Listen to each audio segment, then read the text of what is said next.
Votre PC rencontre des écrans bleus divers et variés, des écrans noirs où la moitié de votre mémoire n'est plus détectée sous Windows? Et bien dans cette vidéo, nous allons vous expliquer comment tester vos barrettes mémoire. Pour tester sa mémoire vive, il faut idéalement savoir à quoi ça ressemble et où ça se monte dans un PC. Pour tout ça, nous allons avoir besoin du PC et d'une clé USB.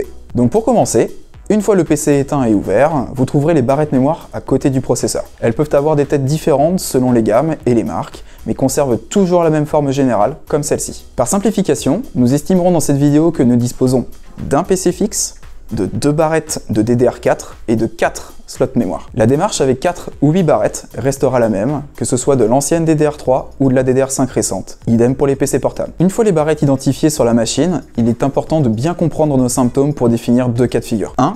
Le PC reste planté sur un écran noir au démarrage, ou alors il nous manque la moitié de la mémoire totale sous Windows. 2.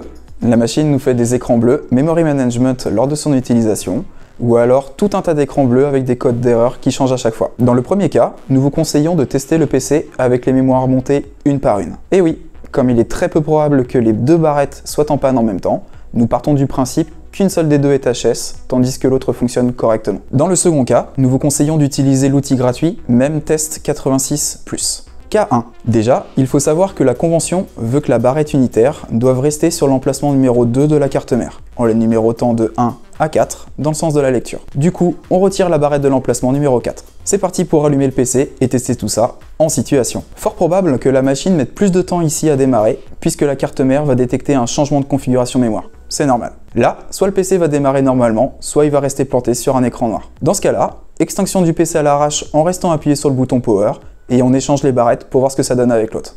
Du coup, avec ce test, nous sommes potentiellement capables de déterminer qu'une des barrettes provoque la panne, tandis que l'autre fonctionne correctement. Par contre, si l'écran reste noir quelle que soit la barrette montée, c'est que la mémoire vive n'est pas en cause. Il va falloir creuser encore.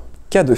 Maintenant, voyons le cas où la machine nous fait des écrans bleus lors de son fonctionnement. Ces symptômes étant souvent moins limpides qu'un écran noir au boot, il est difficile de se fier aux tests physiques des RAM une par une, sauf à faire ça sur plusieurs jours. Du coup, bien plus efficace, le logiciel MemTest86+. Cet outil sera téléchargé et installé sur une clé USB formatée en FAT32. Le lien est en description. Une fois le fichier exécutable téléchargé, il nous faut le lancer afin qu'il installe MemTest sur la clé USB et surtout qu'il rende cette dernière bootable.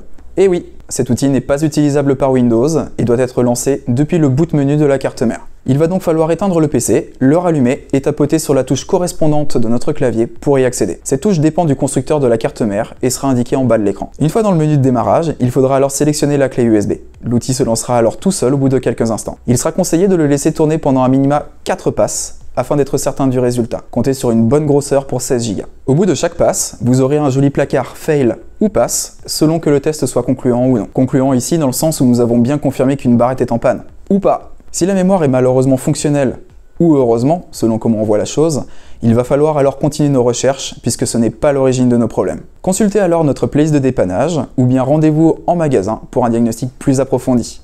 Si cette vidéo vous a aidé, alors n'hésitez pas à vous abonner, liker et partager, ça nous fera très plaisir.